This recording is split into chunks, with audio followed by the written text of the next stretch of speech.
Foot নিচে, যেটা মাটির নিচে 5 কিলোমিটার জুড়ে বিস্তৃত আছে।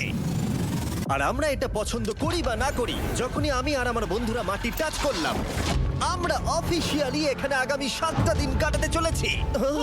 বাবারে, এটা আমার জীবনে করা সবথেকে ভয়ঙ্কর জিনিস। প্রথমত, আমাদের এখন এখান থেকে অনেকটা দূরে যেতে হবে। কেন? যদি ঝড় বৃষ্টি হয় তাহলে এই পুরো জায়গাটা জলে ভরে যেতে পারে, আর সমুদ্রের মতো ঢেউ এসে সবাইকে ভাসিয়ে নিয়ে যেতে পারে। সেই জন্য আমাদের আরো ভিতরে যেতে হবে একটা বেস ক্যাম্প বানানোর জন্য। ভাই এটা পুরো পাগলাম। এটা একটা অন্য জগৎ মনে হচ্ছে। এই কেভ এন্ট্রান্সটা হয়তো দেখতে সুন্দর, কিন্তু দেখে যা মনে হচ্ছে আসলে তা নয়। আর আমরা হয়তো জানি না যে আগামী 7টা দিন আমাদের জীবনের সব থেকে কঠিন সময় হতে চলেছে।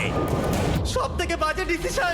ঠিক আছে, আর কিছুক্ষণের মধ্যেই অন্ধকার হতে চলেছে। ক্যাম্প না করলে আমরা বিপদে পড়বো। আমরা কোথায় যাচ্ছি সেটা কি বলবে? আমাদের ক্যাম্প সেটআপের জন্য একটা ফ্ল্যাট গ্রাউন্ড খুঁজতেই হবে। কেভের ভেতরে ঢোকার পরে আমরা এমন একটা জায়গা খুঁজে পেলাম যেটা অনেকটা উঁচুতে থাকায় আমরা জল থেকে সুরক্ষিত থাকতে পারবো। তার মানে এটা ক্যাম্পের জন্য পারফেক্ট। পারফেক্টটা একটু বেশি হয়ে গেল। মোটামুটি বলা যেতে পারে। ঠিক আছে, ক্যাম্পের জন্য মোটামুটি। প্রথম দিনের বাকিটা আমরা কাটিয়ে দিলাম আমাদের জিনিসপত্র আনতে। প্রত্যেকটা ব্যাগের ওজন প্রায় 80 পাউন্ডস। আর যেমনটা তোমরা ফুটেজে দেখছো, আমরা এটা করতে 4 ঘন্টা লাগিয়ে দিলাম। এখান থেকে যাওয়া খুব কঠিন।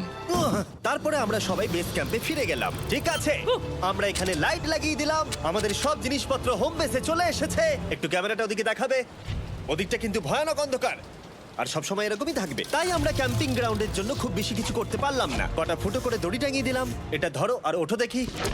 মনে হচ্ছে আমাদের হ্যামকগুলো ভালোই সাপোর্ট পাবে। আর তারপরে আমাদের সার্ভাইভাল গাইড জোয়ের সাহায্যে আমরা হ্যামক টাঙালাম। এই সরু দড়িটা আমার হ্যামকটাকে ধরে রাখবে। হ্যাঁ, ডিনার খেয়ে আমরা প্রথম রাত্রি ঠান্ডার জন্য তৈরি হলাম। আমি মিথ্যে কথা বলবো না, আমি যতটা ভেবেছিলাম তার থেকে এই হ্যামকটা অনেক বেশি কমফোর্টেবল। এই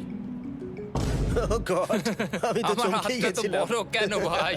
এই কেভটা 2.5 কিলোমিটার ডিপ, আর আমরা এখন এন্ট্রান্সের কাছেই ক্যাম্পিং করছি। কাল আমরা অনেক কিছু এক্সপ্লোর করব। তোমরা কেমন ঘুমালে?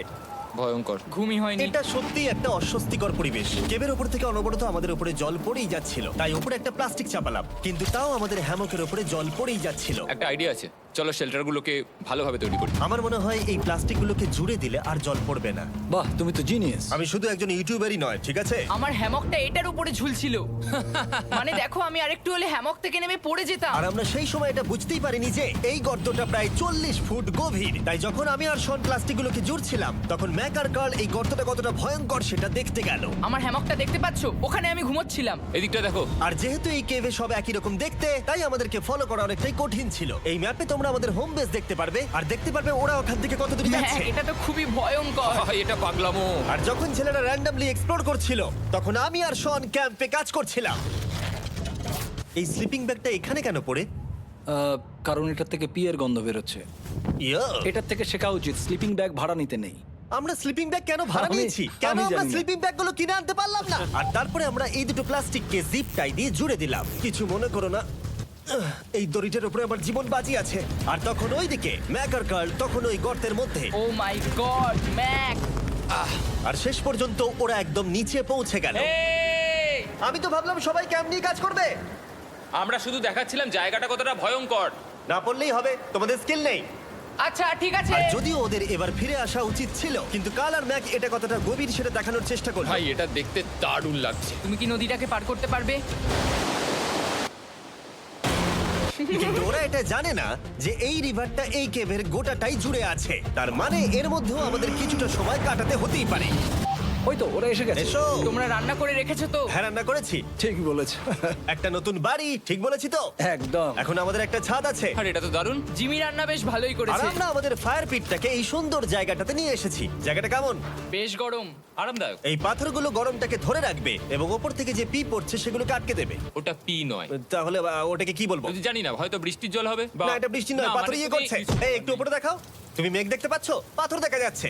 এটা বৃষ্টি নয়, রক পি। Rock P. ঠিক আছে, রক পি। ঠিক আছে, এটা রক পি। আর একটা শুকনো রাত ঘুমিয়ে কাটাবার পরে আমরা ঠিক করলাম জো আমাদের সার্ভাইভাল এক্সপার্ট, তাকে নিয়ে আমরা কেভের শেষ প্রান্ত অব্দি যাব। Cave, cave! Cave, cave, cave! Cave. Cave! দেখা যাক আমরা কেভের কতটা গভীরে যেতে পারি। তোমরা কিন্তু মনে রাখবে আমরা সবেমাত্র কেভের এন্ট্রান্সের দিকেই আছি, আর আমাদের ইচ্ছা এই কেভের শেষ প্রান্ত অব্দি যাওয়া, অবশ্যই না মরে গিয়ে। ও মাই গড, এটা তো খুবই স্টিফ। আরে এটা তো সবে শুরু। আমরা কেভের আরো গভীরে এসেছি। তোমরা সবাই সাবধানে আসবে। এটা খুবই ছোট জায়গা, আমার মনে হয় না এখান থেকে আমি যেতে পারবো। কেভ এক্সপ্লোরের ইন্টারেস্টিং জিনিসটা হলো যা হোক করে আমাদের এই ছোট্ট ফাঁকগুলোর মধ্য দিয়ে এগিয়ে যেতে হবে। ও মাই গড, খুব ছোট জায়গা। আর তারপরেই খুব বড় একটা জায়গা আসবে, সেটা এতটাই বড় যে কিছু না দেখতে পাওয়ার জন্য এটা করতে হলো। ও মাই গড। এবার আমি সব দেখতে পাচ্ছি, এটা দুর্দান্ত। এটার তো অনেক আলো। ভাই জায়গাটা কতটা সুন্দর দেখো। ইয়ে!